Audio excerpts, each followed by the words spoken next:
Omusomesa, owulidde luwummula, wodde ewaka, sisuubira nti gwatodda mu bitabo. Nakulowooleza mwana kiki ky'anaasoma ngazzeemu okusoma.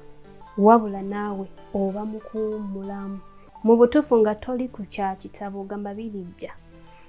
Naye omwana ekiseera ky'okuwummulamu kye yandibadde agendako ewa jjajja, kye yandibadde agendako ewa ssenga, oba mwe yandiyigidde emirimu egimuyambako egy'okwoza engoye, kusiimulako ku nnyumba.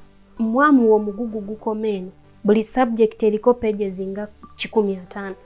Ne mutakoma okwo, wabula ne mukuba n'abaana olw'okuba tebatuukiriza buvunaanyizibwa bukola bintu ebyo. Naye omusomesa, lwaki oleetera omwana obuzibu ewaka nga naawe by'omuwa olinga amugamba genda okole research oleete ffe tujja ku maakinga.